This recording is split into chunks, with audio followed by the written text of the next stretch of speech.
ஹரஹர நம பார்வதி பதஜே ஹரஹர மகாதேவ. தென்னாருடைய சிவனை போற்றி, எந்நாட்டவர்க்கும் இறைவா போற்றி.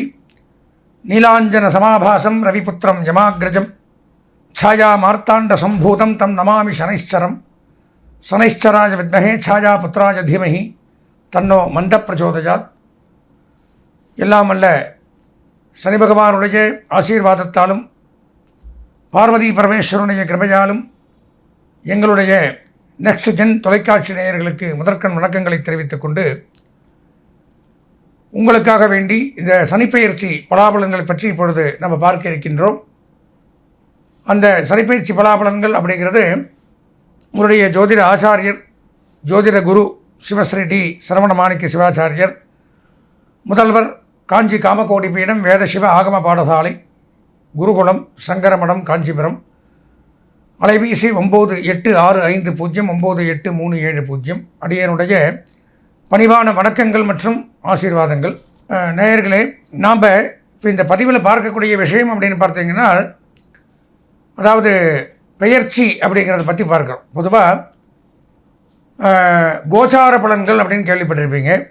இண்டிவிஜுவலாக ஒவ்வொருத்தருக்கும் ஒவ்வொரு ஜாதகம் இருந்தாலும் கோச்சார பலன்கள் அப்படிங்கிறது ஒரு பெருமளவில் ஒரு 50% அது கை கொடுக்கும். சரி, எல்லாருக்குமே இந்த கோச்சாரம் அப்படின்னா என்ன அர்த்தம் அப்படிங்கிறது தெரியாது. சம்ஸ்கிருதத்தில் கோ அப்படின்னா கிரகங்களை குறிக்கும். கிரகங்கள்னால் யார்? சூரியன், சந்திரன், அங்காரகன், புதன், குரு, சுக்கிரன், சனி, ராகு, கேது, இவங்க தான் பிளானட்ஸ், கிரகங்கள். அதில் சாரம் அப்படின்னு பார்த்தீங்கன்னா பெயர்ச்சி ஆகிறது, நகர்றது, இடம் மாறுறது, மூவ் ஆகிறது, இப்படியெல்லாம் எப்படி வேணாலும் வச்சுக்கலாம் அந்த வார்த்தைக்கு. இப்போ கிரகங்களுடைய நகர்வுகள் அப்படிங்கிறது இந்த வார்த்தைக்கு அர்த்தம். இப்போ கிரகங்கள் எங்கே நகரும் அப்படிங்கிற ஒரு கேள்வி அந்த இடத்துல உண்டாகும். அப்போது நமக்கெல்லாம் எப்படி சொந்த வீடு இருக்கோ அந்த மாதிரி நவகிரகங்களுக்கு வீடு அப்படின்னு சொல்லக்கூடியது தான் இந்த 12 ராசிகள். மேஷம், ரிஷபம், மிதுனம், கடகம், சிம்மம், கன்னி, துலாம், விருச்சிகம், தனுசு, மகரம், கும்பம், மீனம், இப்படி 12 ராசிகள். இந்த 12 ராசிகளில் ஒவ்வொரு கிரகத்திற்கு ஒவ்வொரு கிரகம் சொந்த வீடு அப்படின்னு சொல்லுவாங்க. ஏன் சொல்கிறேன்னா, நமக்கு சொந்த வீடு இருக்குது அப்படிங்கிற காரணத்தினால நம்ம பிறந்ததிலிருந்து வாழ்நாள் முழுவதும் யாரும் வீட்டுக்குள்ளேயே கழிக்கிறதில்ல. என்னோடய வீடு இது, இதை விட்டு எங்கேயும் போக மாட்டேன், ஜன்னல் கம்பி கதவை பிடிச்சி நின்றுட்டு இருக்கிறதில்ல. வெளியில் போனால் தான் நம்ம சம்பாதிக்க முடியும், சாப்பிட முடியும், பல வேலைகளுக்காக அங்கேயும் எங்கேயும் அலைஞ்சி தெரிஞ்சுட்டு இருக்கிற மாதிரி கிரகங்களும் ஒரு இடத்துல கட்டி போட முடியாது. ஒரே இடத்துல இருந்தால் உலகம் இயங்காது. அவர்கள் ரவுண்டிங்லேயே இருந்தால் தான் உலகமே இயங்கும். அப்படி இந்த ஒரு இடத்தை விட்டு மற்ற இடத்துக்கு கிரகங்கள் போவதற்கு பெயர்ச்சின்னு சொல்கிறோம். அந்த பெயர்ச்சி ஆகிறதுல பார்த்தீங்கன்னா கால அளவுகள் அப்படிங்கிறது உண்டு. ஒரு கிரகம் ஒரு ராசியில் இவ்வளவு நாள் தான் தங்கும். அப்படி பார்க்கும் பொழுது சூரிய பகவான் ஒரு மாத காலம் ஒரு ராசியில் சஞ்சரிக்கிறார். சந்திர பகவான் வெறும் 2 நாள் மட்டும் இருப்பார், அப்புறம் பயிற்சி ஆயிடுவார். செவ்வாய், புதன், சுக்கிரன் 1.5 மாதம் ஒரு ராசியில் தங்குவார், அப்புறம் பயிற்சி ஆயிடுவார். இதில் அதிகப்படியாக ஒரு ராசியில் தங்கி நன்மை தீமைகளை செய்யக்கூடிய கிரகம் அப்படின்னு பார்த்தோம்னா 4 கிரகங்கள் மட்டும்தான். யாருன்னு பார்த்தீங்கன்னா, ஃபஸ்ட்டு சனி பகவான் 2.5 ஆண்டுகள் ஒரு ராசியில் தங்குறார். அதுதான் ஹையஸ்ட்டு. சனி பகவான் தான் அதிகமாக ஒரு ராசியில் தங்கி நன்மை தீமைகளை செய்யக்கூடிய கிரகம். அடுத்தபடியாக பார்த்தீங்கன்னா ராகு, கேது 1.5 வருஷம் ஒரு ராசியில் தங்கி நன்மை தீமைகளை செய்யக்கூடியது. அதுக்கப்புறம் பார்த்தீங்கன்னா குரு பகவான் 1 வருஷம் ஒரு ராசியில் தங்கி நன்மை தீமைகளை செய்கிறார். இப்போ சனி, குரு, ராகு, கேது இவங்க தான் அதிகமாக ஒரு ராசியில் தங்கி நன்மை தீமைகளை செய்கிறது. அப்போது நாம் இப்போ பார்க்கக்கூடியது அப்படின்னு பார்க்கும்பொழுது சனிப்பெயர்ச்சி அப்படிங்கிறது 2.5 ஆண்டுகளுக்கு ஒருக்கா நடக்கக்கூடிய பெயர்ச்சி. இது எப்போ வருது அப்படின்னு பார்த்தீங்கன்னா, வருகின்ற 2025ஆம் ஆண்டு மார்ச் மாதம் 29ஆம் நாள் அன்னைக்கு சனி பகவான் கும்பம் ராசியிலிருந்து மீனம் ராசிக்கு பயிற்சி ஆகிறார். நல்லா தெரிஞ்சுக்கணும், கும்பராசியிலிருந்து மீனராசிக்கு சனி பகவான் பயிற்சி ஆகிறார். அங்கே போய் 2.5 ஆண்டுகள் இருப்பார். அதிகப்படியாக தீமையை கொடுக்கக்கூடியது அப்படின்னு எடுத்தனால் சனி பகவான். அவர் நல்லது பண்ணுற வீடு அப்படின்னு பார்த்தால் அவர் இருக்கிற வீட்டிலிருந்து 3ஆம் இடம், 6ஆம் இடம், 11ஆம் இடம், இந்த 3 வீடு தான். 11ஆம் இடம் எந்த ராசிக்கு வருதோ அவங்களுக்கு நல்லது, 3ஆம் இடம் எந்த ராசிக்கு வருதோ அவங்களுக்கு நல்லது, 6ஆம் இடம் எந்த ராசிக்கு வருதோ அவங்களுக்கு நல்லது. மீதி இருக்கிற 9 ராசிக்காரர்களுமே பரிகாரத்துக்கு உடைய பிராயச்சித்தங்கள் பண்ணக்கூடிய ராசிகளாகத்தான் இருக்கும். அதனால தான் அதிகமாக நமக்கு துன்பங்களை கொடுக்கக்கூடிய அவர் தான். அதிகமாக இந்த 3 ராசி சொன்ன பாருங்கள், அதிக நன்மையும் அவர் கொடுத்துட்டு போயிடுவார் போகும்போது. இந்த கிரகங்கள்லாம் கொடுக்காத ஒரு பெரிய நன்மையை கொடுக்கக்கூடியதும் சனி பகவான். அதனால தான் அவரை கண்டு பயந்துக்கிறது. சனீஸ்வரன் கண்டு எல்லாருமே, சனின்னா எல்லோரும் பயந்துக்கிறது. அப்போ இந்த 7.5 சனி, அஷ்டமச்சனி, அர்த்தாஷ்டமச்சனி, கண்டகச்சனி, காரகச்சனி, மாரகச்சனி, ஜென்மச்சனி, விரயச்சனி, வாக்குச்சனி, பாதச்சனி, வாகனச்சனி, சரீரச்சனி, நிறைய சனி, இதெல்லாமே சனி சம்பந்தமான ஒரு பீடைகள், தோஷங்கள். அது ஒவ்வொரு இடத்துல இருக்கும் பொழுது இந்த மாதிரி ஒரு தோஷங்களை நம்ம அனுபவிக்கிறோம். அப்பேற்பட்ட இந்த சனி பகவான் 2.5 ஆண்டுகள் மீனராசியில் உட்கார்ந்து மீதி இருக்கக்கூடிய இந்த 12 ராசிகளுக்கும் என்னென்ன நன்மை தீமைகளை செய்யப் போகிறார் அப்படிங்கிறத நம்ம விரிவாக பார்க்க போகிறோம். இதில் நான் சொல்லக்கூடிய பலாபலன்கள் அப்படின்னு ஒன்று எடுத்துட்டிங்கன்னா என்னுடைய சொந்த கருத்து அப்படிங்கிறது கிடையாது. இப்போ ஜோதிடர்கள் எல்லாமே ஒவ்வொரு யூடியூப்பில் ஒவ்வொரு சேனலில் சொன்னாலுமே இது கோச்சார பலன்கள். ஒரு 10% தான் இதனுடைய பலாபலன்கள் எடுத்துக்க முடியும். மீதி இருக்கிற 90% அவர்களுடைய சொந்த ஜாதகம், நாம் பிறந்த நேரத்தில் நமக்காக எழுதப்பட்ட சொந்த ஜாதகத்தில் இந்த சனி பகவான் நன்மை தரக்கூடிய இடத்துல இருந்தால் இதில் தீமை நடந்தாலும் பயப்பட வேண்டியதில்லை. அப்போ இதில் என்ன சொல்லியிருக்கார்? 18 சித்தர்கள் நீங்கள் கேள்விப்பட்டிருப்பீங்க. பல ஆயிரம் ஆண்டுகளுக்கு முன்பாக வாழ்ந்து மறைந்தவர்கள் சித்தர்கள். சித்தர்னு என்ன அர்த்தம்? சித்திக்கக்கூடிய, சித்தியாகிறதுனா நடக்கக்கூடியது அப்படின்னு அர்த்தம். சித்தி விநாயகர்னு கேள்விப்பட்டிருப்பீங்க. சித்தி ஆகிறதுனா என்ன நினைக்கிறமோ அது நடக்கிறது. அதனால் தான் உங்களுக்கு சித்தர்னு பேர். அவங்க என்ன சொன்னாலும் நடக்கும் அப்படின்னு பேர். அதில் புலிப்பாணி சித்தர்னு ஒருவர் இந்த பல ஆயிரம் ஆண்டுகளுக்கு முன்னாக இந்த ஜோதிட அரிச்சுவடியில் இந்தந்த கிரகங்கள் இங்கே இருந்தால் இப்படி தான் இருக்கும் அப்படிங்கிறத நமக்காக வேண்டி அப்போவே எல்லாம் எழுதி வச்சுட்டு போயிருக்கார். அதனுடைய பலாபலன்களைத்தான் நாம் இப்போ 12 ராசிக்கும் என்னென்ன சொல்லியிருக்கார் அப்படிங்கிறத தீமையும் வரலாம் நன்மையும் வரலாம் இருக்கிறது தான் சொல்ல முடியும். உங்களை சந்தோஷப்படுத்தணும் அப்படிங்கிறதுக்காக நீங்கள் அப்படி இருப்பீங்க இப்படி இருப்பீங்க சூப்பராக இருப்பீங்கன்னு சொல்கிறது ஒரு நல்ல சேனல் அப்படிங்கிறது கிடையாது. நல்ல ஜோதிடருக்கு அழகு கிடையாது. என்ன இருக்கோ அதை தெரிஞ்சிருந்தால் நமக்கு இந்த 2 வருஷத்துக்கு இப்படி இருக்குது, நம்ம இதை காப்பாற்றிக்கணும், அதுக்கு என்ன பரிகாரமோ அதை செஞ்சு அதிலிருந்து மீண்டு வரலாம். உனக்கு ஒன்று டாக்டர்கிட்ட போனால் அவர் ஒரு உடம்பு சரியில்லை வைத்தியம் பண்ணுன்னு தான் சொல்லணும். ஒன்றும் இல்லை போயிட்டு வாப்பா சரியாயின்னு விட்டா நான் உடம்பு சரியில்லாதவனா அவன் 2 நாள் கழிச்சு அவன் இருக்க மாட்டான். அந்த மாதிரி தான் இதுவும். அதனால் என்ன யாருக்கு நன்மையோ அந்த நன்மையை எப்படி சொல்லிடுவோம். தீமைங்கிறவங்க வருத்தப்பட வேண்டாம். அவர்களுடைய சொந்த ஜாதகத்தை பார்த்து என்ன பரிகாரமோ அதை பண்ணிட்டால் அதிலிருந்து விலகி இல்லாம். எனவே இந்த 12 ராசிக்காரர்களும் இந்த பதிவை எங்களுடைய சேனலையும் சப்ஸ்கிரைப் செய்து பெல் பட்டனை அழுத்தி முழுமையாக இந்த பதிவை கண்டுகளிக்குமாறு கேட்டுக்கொண்டு முதலாவது ராசியாக மேஷராசியினுடைய பலாபலன்களை பார்ப்போம். அன்பார்ந்த எங்களுடைய கிருத்திகை, ரோகிணி, மிருகசீரிஷம் ஆகிய நட்சத்திரத்தில் பிறந்த ரிஷபராசி நேயர்களுக்கு முதற்கண் வணக்கங்களை தெரிவித்துக் கொண்டு நாம் பார்க்குற இந்த பதிவு அப்படின்னு பார்த்தீங்கன்னா, அதாவது 2.5 ஆண்டுகளுக்கு ஒரு முறை ஒரு ராசியை விட்டு பயிற்சியாகி அடுத்த ராசிக்கு போகக்கூடிய பகவான் சனி பகவான். அப்பேற்பட்ட சனி பகவானுடைய பயிற்சி சனி பயிற்சி என்று அழைக்கப்படுகிறது. அந்த சனி பயிற்சியாகப்பட்டது வருகின்ற 2025ஆம் ஆண்டு மார்ச் மாதம் 29ஆம் நாள் நடைபெறுகிறது. அந்த சனிப்பெயர்ச்சி அப்படிங்கிறது ரிஷபராசியான நமக்கு என்ன நன்மை தீமைகளை கொடுக்கும் அப்படிங்கிறத பற்றி தான் இந்த பதிவில் இப்போ நம்ம பார்க்க போகிறோம். பொதுவாக ரிஷபராசி அப்படின்னு எடுத்துட்டாலே சுக்கிரனுடைய ஆதிபத்தியத்தில் வரக்கூடியவர்கள், அழகாக இருக்கக்கூடியவர்கள், ஆணாக இருந்தாலும் பெண்ணாக இருந்தாலும் அழகோடு மகிழ்ச்சியோடு இருக்கக்கூடியவர்கள், பொருளாதாரத்தில் எப்போவுமே குறைவில்லாதவர்கள், தான தர்மங்கள் செய்வதில் வல்லவர்கள், பல பிறக்கும் பொழுதே வசதியோடு பிறக்கக்கூடியவர்கள், அதாவது விருப்பங்களை அதிகமாக கொண்டவர்கள். பெண்ணாக இருந்தால் ஆண்களின் மேல் விருப்பம், ஆண்களாக இருந்தால் பெண்களின் மேல் விருப்பம். இது எல்லாருக்கும் இருக்காது. சில பேருக்கு தான் இந்த மாதிரி அமைப்புகள் ஒன்று. ரிஷபம், துலாம் இந்த 2 ராசிக்காரர்களுக்கு அது இருக்குது. இயற்கையாகவே அதிக ஈர்ப்புகள் அப்படிங்கிறது இருக்கும். அப்பேற்பட்ட மகாலட்சுமி கடாட்சம் பொருந்திய ஒரு ராசி. ஏன்னா லக்ஷ்மி சுக்கிரனுக்கு அதிபதி மகாலட்சுமி. லக்ஷ்மி கடாட்சம் அப்படின்னால் செல்வம், சௌபாகியம், கீர்த்தி, புகழ், தனதானியம் இவையெல்லாம் இருக்கக்கூடிய தங்களுக்கு இத்தனை நாட்களாக சனி பகவான் 10ஆம் இடம் தொழில் ஸ்தானம், ஜீவனஸ்தானம், கர்மஸ்தானம் அப்படிங்கிற இடத்துல இருந்து தொழிலில் முடக்கத்தை கொடுத்தார். அன்றாட வாழ்க்கை ஜீவனத்தில் பிரச்சனையை கொடுத்தார். முன்னோர்களுக்கு கர்மா பண்ண வேண்டிய ஒரு சூழ்நிலை, முன்னோர்களை இழக்க வேண்டிய ஒரு சூழ்நிலையை கொடுத்து வந்த சனி பகவான் இந்த பயிற்சியின் வாயிலாக 11ஆம் இடம் லாபஸ்தானம் அப்படிங்கிற இடத்துக்கு வரார். நான் முதல்ல சொல்லியிருக்கேன், சனி நல்லது பண்ணக்கூடிய ராசிகள் அப்படின்னு எடுத்துட்டால் 3, 6, 11 அதில் 11ஆம் இடத்துக்கு உங்களுக்கு வரதுனால மிகச்சிறப்பு டாப்பில் இருப்பீங்க. 2.5 வருஷத்துக்கு மிக மிக அருமை அப்படின்னு சொல்லக்கூடிய ராசி ரிஷபராசி. 4 கிரகமே நன்மை.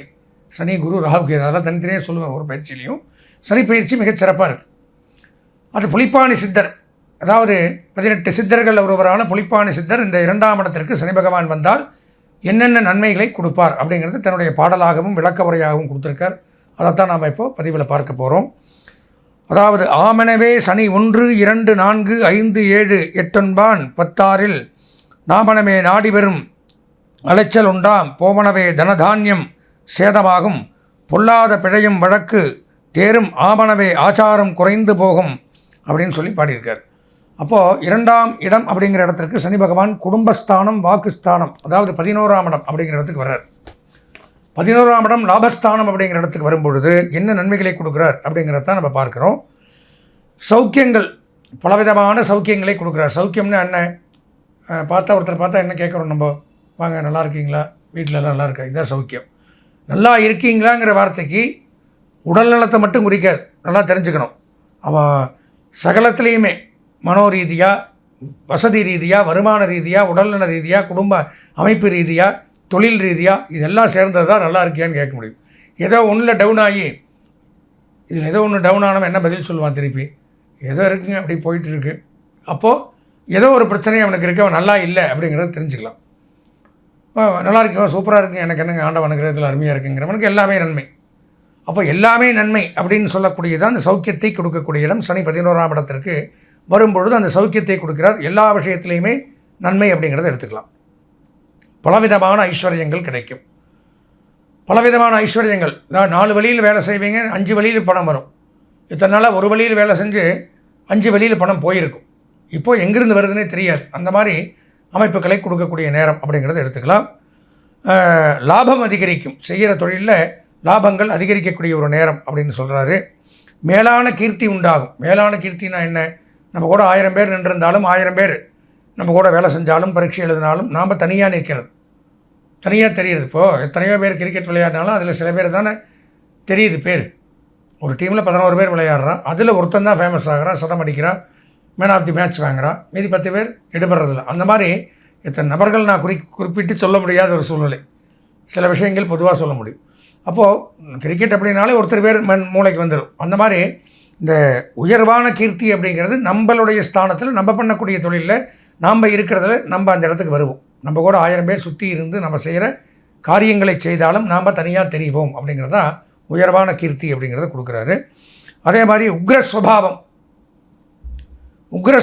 சுபாவம் அப்படின்னா திடீர் கோபங்கள் வருமா. உக்ரம்னா கோபம், திடீர்னு கோபதாபங்கள், மற்றவங்களை கடிஞ்சிக்கிறது, அதெல்லாம் கொஞ்சம் பார்த்து ஜாக்கிரதையாக இருந்துக்கணும். பிறரின் ஸ்திரீ, பிறரின் தனம், இவைகள்லாம் கிடைக்கும் உங்களுக்கு. அதாவது ரிஷபராசிக்கு இந்த 2 வருஷத்தில் அந்நியருடைய பணங்கள், அதாவது வாரிசு இல்லாத சொத்துக்கள்லாம் நம்மளை வாரிசாக போட்டு நமக்கு கிடைக்கக்கூடிய அமைப்பு அப்படிங்கிறது உண்டாகுது. அவற்றின் லாபமும் உண்டாகும். அதை வைத்து நீங்கள் பல தொழில் பண்ணி லாபத்தை சம்பாதிக்கலாம். கலத்திரத்தால் அனுகூலம். திருமண வாழ்க்கையின் மூலமாக அனுகூலம். திருமணம் ஏற்படும். தடைப்பட்ட திருமணங்கள் நிச்சயிக்கப்படும். குழந்தை இல்லாத தம்பதிகளுக்கு குழந்தை பாக்கியம் அப்படிங்கிறதும் ஏற்படுது. வம்ச விருத்தி ஏற்படுது. பொருளாதார ரீதியாக நன்மை. அதாவது ஏற்கனவே கணவன் மனைவிக்குள்ளே ஒரு கருத்து வேறுபாடுகள், பிரச்சனைகள், சண்டை சச்சரவு, இதனால் எல்லாம் பிரிந்து போன்றவங்களாம் இப்போ சேரக்கூடிய அமைப்பு அப்படிங்கிறதும் ஏற்படுது. நினைத்த காரியங்கள் கைகூடக்கூடிய அமைப்பு அப்படிங்கிறதே உண்டாகிறார். பிறர் மதிக்கத்தக்க ஒரு வாழ்க்கை. அதாவது நம்மளை சுற்றி நிறையா பேர் இருப்பாள். அதில் சில பேர் தான் சில பேர்கிட்ட பேசுவான். நமக்கு தெரிஞ்சவனே இருந்தாலும் நம்மக்கிட்ட பேச மாட்டாங்க. ஏன்னா அவனுடைய ஸ்டேட்டஸுக்கு தகுந்த மாதிரி நம்ம இருக்க மாட்டோம். அப்போ இப்போ இந்த மாதிரி சூழ்நிலை சனி பகவான் 11ஆம் இடத்திற்கு வரும்பொழுது நம்மளை மதித்து பேசக்கூடிய அளவு, நம்மளே ஒதுங்கி போகிறோம், சார் கண்டுக்காமல் போகிறீங்க, நல்லா இருக்கீங்களா, எப்படி இருக்கீங்க, பார்த்து ரொம்ப நாள் ஆச்சு, இப்படியெல்லாம் தானாக நம்மள்கிட்ட பேசக்கூடிய அமைப்பு, அந்த கௌரவம், அந்தஸ்து, நமக்கு உண்டான இதெல்லாம் கிடைக்கும். இந்த மாதிரி 11ஆம் இடத்துக்கு சனி வரும்பொழுது. அதே மாதிரி பார்த்திங்கன்னா தன்னால் பர்மனண்ட் ஆகாத தொழில் அப்படிங்கிறதெல்லாம் பர்மனெண்ட் பண்ணுவாங்களாம். அதாவது நிரந்தர பணியாளர்களாக மாட்டாங்க. அதாவது டெம்பரவரி ஜாபில் இருக்கக்கூடியவர்கள் பர்மனன்ட் ஜாப் அப்படிங்கிறது கிடைக்கக்கூடிய அமைப்பை சனி பகவான் ஏற்படுத்துகிறாரு. மிகச்சிறப்பான ஒரு அமைப்பு அப்படிங்கிறத எடுத்துக்கலாம். அதாவது பல காலத்தில், இதுக்கு முன்னாடி காலத்தில் அடைந்த நஷ்டங்களை எல்லாம் இப்பொழுது திரும்பி பெறலாம், அடைந்த நஷ்டத்தை விளக்கலாம், இழந்ததை திரும்ப பெறலாம் அப்படிங்கிறதையும் போட்டிருக்காரு. அதாவது பொருளாதாரத்துறையில் எதிர்பாராத முன்னேற்றம் தாமாக ஏற்படும். உத்தியோகத்தில் உயர்ந்த பதவி உண்டாகும். தொழில் வியாபாரத்தில் கணிசமான லாபத்தை பெறலாம். தொடர்ந்து வெற்றியை தவிர வேறு எதுவும் கிடையாது. பகைவர்கள் எல்லாம் நண்பர்கள் ஆவார்கள். கடன் தொல்லைகள் விளக்கும். வழக்கு, கோர்ட் கேஸ், நீதிமன்ற பிரச்சனைகள் தீரக்கூடிய அமைப்பு அப்படிங்கிறது ஏற்படுது. நமக்கு சாதகமாக அமையக்கூடிய அமைப்பு. அதே மாதிரி பார்த்திங்கன்னா வாகன வசதிகள் உண்டாகும். புதிய வாகனங்கள் வாங்கக்கூடிய அமைப்பு அப்படிங்கிறதும் உண்டாகும். சில பேருக்கு புதிய வீடு வாங்கக்கூடிய அமைப்பு, இடம் வாங்கக்கூடிய அமைப்பு, இந்த மாதிரி நகை வாங்கக்கூடிய அமைப்பு, அதெல்லாம் அமையக்கூடிய அமைப்புங்கிறது உண்டாகுது.